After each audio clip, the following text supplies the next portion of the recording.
Saudi আরবে কবে হতে পারে ঈদ উল ফিতর জানা গেল। এদিকে সংস্কার প্রস্তাবে অক্টোবরের মধ্যে নির্বাচন চায় 12 দলীয় জোট। জানাবো মেয়র হিসেবে শপথ নেবেন কিনা, জানালেন ইশরাক। সেনা সদস্যকে অপহরণ মারধরের ঘটনায় বিএনপির তদন্ত কমিটি গঠন। এবং সর্বশেষ জানাবো নির্বাচনের প্রস্তুতিতে এনসিপির নেতারা। এতক্ষণ শুনছিলেন সংবাদ শিরোনাম, এবারে বিস্তারিত। সৌদি আরবে কবে হতে পারে ঈদ উল ফিতর জানা গেল। 29শে মার্চ সন্ধ্যায় সৌদি আরবে শাওয়াল মাসের চাঁদ দেখা যেতে পারে বলে দেশটির জ্যোতির্বিজ্ঞানীরা পূর্বাভাস দিয়েছেন। ফলে দেশটিতে 30শে মার্চ রোববার ঈদ উল ফিতর উদযাপিত হওয়ার সম্ভাবনা রয়েছে। এর ফলে এবছর দেশটিতে রমজান মাস 29 দিনেই শেষ হওয়ার সম্ভাবনা রয়েছে। সৌদি আরবের গণমাধ্যমের বরাতে জানা যায়, সৌদি আরবে 29শে মার্চ দুপুর 2টায় নতুন চাঁদের জন্ম হওয়ার সম্ভাবনা রয়েছে এবং সূর্যাস্তের পরে প্রায় 8 মিনিটের জন্য তা দৃশ্যমান থাকবে। সুপারকো এক বিবৃতিতে জানিয়েছে, সৌদি আরব ও মধ্যপ্রাচ্যে শাওয়াল মাসের চাঁদ 30শে মার্চ দৃশ্যমান হওয়ার সম্ভাব্য বেশি। এদিকে সৌদি আরবের সুপ্রিম কোর্ট শনিবার সন্ধ্যায় দেশজুড়ে শাওয়ালের চাঁদ দেখার আহ্বান জানিয়েছে। শাওয়ালের চাঁদ দেখা গেলে তা রমজান মাসের সমাপ্তি এবং ঈদ উল ফিতরের সূচনার নির্দেশ দিবে। সৌদি আরবের সর্বোচ্চ আদালত এক বিবৃতিতে জানিয়েছে, যারা খালি চোখে বা দূরবীক্ষণ যন্ত্রের মাধ্যমে চাঁদ দেখতে পান তাদের নিকটস্থ আদালতে গিয়ে সাক্ষ্য প্রদান করতে অনুরোধ করা হয়েছে। এবছর সৌদি আরবের রমজান মাস শুরু হয়েছে 1 মার্চ থেকে। যদি শনিবার চাঁদ দেখা না যায় তাহলে রমজান 30 দিনে সম্পন্ন হবে এবং 31শে মার্চ সোমবার ঈদ উল ফিতর উদযাপিত হবে।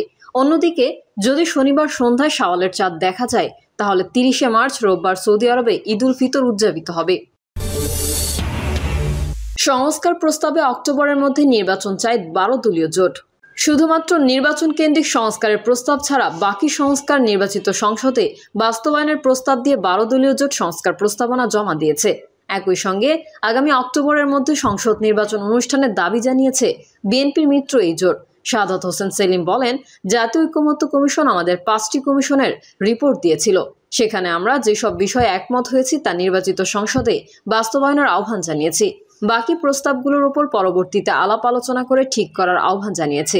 তিনি বলেন, এছাড়া সংস্কার কমিশনের 8টি প্রস্তাবের উপর আরও আলোচনা করে সিদ্ধান্ত গ্রহণের জন্য 12 দলীয় জোটের পক্ষ থেকে অনুরোধ জানানো হয়েছে। জাতীয় ঐকমত্য কমিশনের প্রস্তাবের মধ্যে গণভোট ও রাষ্ট্রের নাম পরিবর্তন বিষয়ে 12 দলীয় জোটের কোনো প্রয়োজনীয়তা নেই বলে উল্লেখ করেন সেলিম। তিনি আরও বলেন, আমরা জাতীয় নির্বাচনের আগে গণপরিষদ ও স্থানীয় সরকার নির্বাচন প্রয়োজনীয় মনে করি না। 12 দলীয় জোটের পক্ষ থেকে আগামী অক্টোবরের মধ্যে জাতীয় সংসদ নির্বাচন অনুষ্ঠিত হওয়ার দাবি জানানো হয়েছে। সেলিম বলেন, ঐকমত্য কমিশনের প্রস্তাবে দুদকে সাংবিধানিক স্বীকৃতি দেওয়ার কথা বলা হয়েছে। আমরা মনে করি বিষয়টি স্পর্শকাতর, তাই এটি নিয়ে আরও পর্যালোচনা করা প্রয়োজন। সেলিম জানান, জমাকৃত 166টি প্রস্তাবের মধ্যে 12 দলীয় জোট 110টির সঙ্গে একমত পোষণ করেন, 48তে দ্বিমত পোষণ করেন এবং 8টি প্রস্তাব নিয়ে আলোচনার অবকাশ রয়েছে। মেয়র হিসেবে শপথ নেবেন কিনা জানালেন ইশরাক। ঢাকা দক্ষিণ সিটি কর্পোরেশনের 2020 সালের নির্বাচনে বিএনপি নেতা ইঞ্জিনিয়ার ইশরাক হোসেনকে মেয়র ঘোষণা করেছেন আদালত। বৃহস্পতিবার ঢাকার প্রথম যুগ্ম জেলা জজ ও নির্বাচনী ট্রাইব্যুনালের বিচারক মোহাম্মদ নুরুল ইসলাম এই রায় দেন। এই রায়ের প্রতিক্রিয়ায় ইশরাক হোসেন বলেন, আমরা ন্যায় বিচার পেয়েছি, এটা হলো মূল বিজয়। আমি মেয়র হতে পারবো কিনা বা শপথ নেব কিনা সেটা সম্পূর্ণ দলীয় বিষয়। তিনি বলেন, বাংলাদেশের ন্যায় বিচার ফিরে আসুক। ফ্যাসিবাদী হাসিনা সরকার পতনের পর সাধারণ মানুষ যে ন্যায় বিচার পায় সেটার ধারা শুরু হচ্ছে বা শুরু হয়েছে। এই ধারাটা অব্যাহত থাকুক। বাংলাদেশের সর্বস্তরের ন্যায় বিচার প্রতিষ্ঠা করা আমাদের মূল উদ্দেশ্য। 2020 সালের 1 ফেব্রুয়ারি ঢাকা উত্তর ও দক্ষিণ সিটি কর্পোরেশনের নির্বাচন অনুষ্ঠিত হয়। নির্বাচনে উত্তরে আওয়ামী লীগ প্রার্থী আতিকুল ইসলাম ও দক্ষিণে আরেক আওয়ামী লীগ প্রার্থী শেখ ফজলে নূর তাপস মেয়র নির্বাচিত হন। নির্বাচন কমিশন ওই বছরের 2 ফেব্রুয়ারি ভোটের গ্যাজেট প্রকাশ করেন। এরপর থেকে তারা শপথ নিয়ে মেয়র পদে দায়িত্ব পালন করে আসছিলেন। গত বছরের 5 আগস্ট শেখ হাসিনা সরকারের পতনের পর তাদের মেয়র পদ থেকে বহিষ্কার করা হয়। অনিয়ম, দুর্নীতি ও অগ্রহণযোগ্যতার অভিযোগে ডিএনসিসি নির্বাচন ও ফলাফল বাতিল চেয়ে 2020 সালের 3 মার্চ মামলা করেছিলেন মেয়র প্রার্থী ইশরাক হোসেন। মামলায় তৎকালীন প্রধান নির্বাচন commissioner KM Nurul Huda, returning কর্মকর্তা মোহাম্মদ আব্দুল বাতেন ও দক্ষিণ সিটির মেয়র ব্যারিস্টার শেখ ফজলে নূর তাপস সহ মোট 8 জনকে বিবাদী করা হয়েছিল। সেনা সদস্যকে অপহরণ মারধরের ঘটনায় বিএনপির তদন্ত কমিটি গঠন। বরিশালের বালুমহালের দরপত্র নিয়ে এক সেনা সদস্যকে অপহরণ করে মারধর ও মালামাল ছিনিয়ে নেওয়ার অভিযোগে বিএনপির একটি তদন্ত কমিটি গঠন করেছে। বিজ্ঞপ্তিতে বলা হয়েছে, বরিশালে বালুমহালের দরপত্র নিয়ে এক সেনা সদস্যকে অপহরণ, মারধর এবং মালামাল ছিনতাইয়ের অভিযোগে হিজলা উপজেলা বিএনপি সদস্য সচিব সহ বরিশাল জেলা ও মহানগর বিএনপি এবং অঙ্গ সহযোগী সংগঠনের কয়েকজন নেতাকর্মী মামলায় জড়িত হওয়ার ঘটনার তদন্ত করতে একটি কমিটি গঠন করা হয়েছে।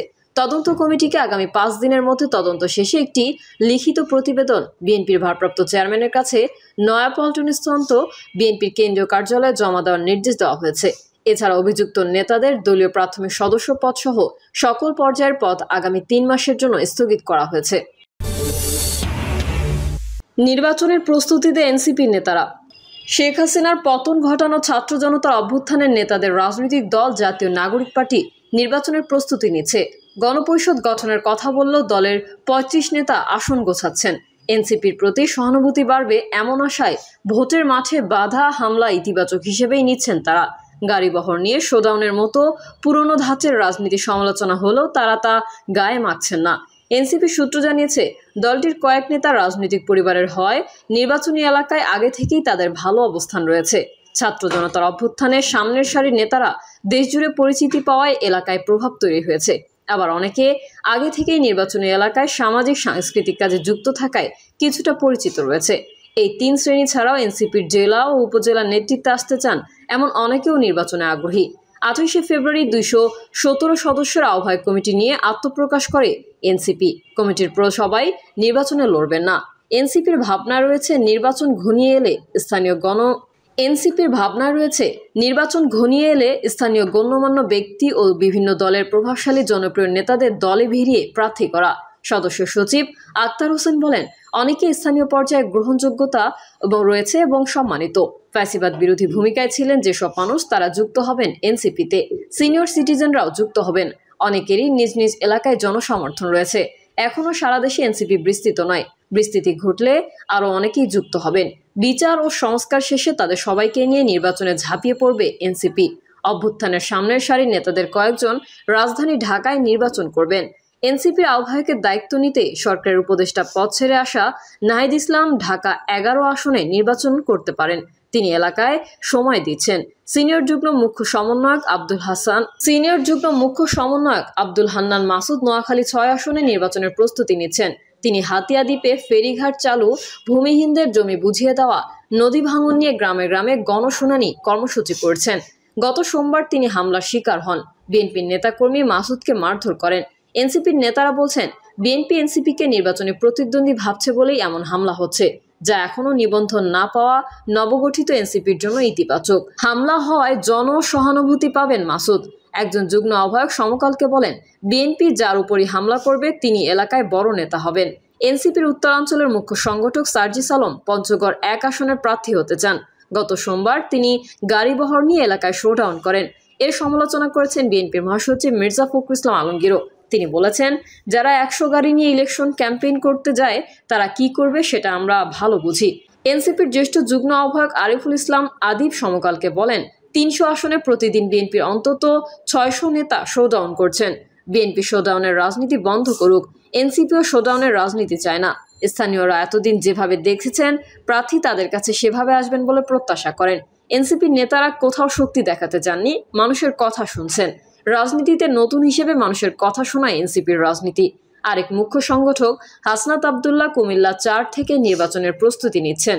তাকে এলাকায় নিয়মিত সভা ও অনুষ্ঠানে যোগ দিতে দেখা যায়।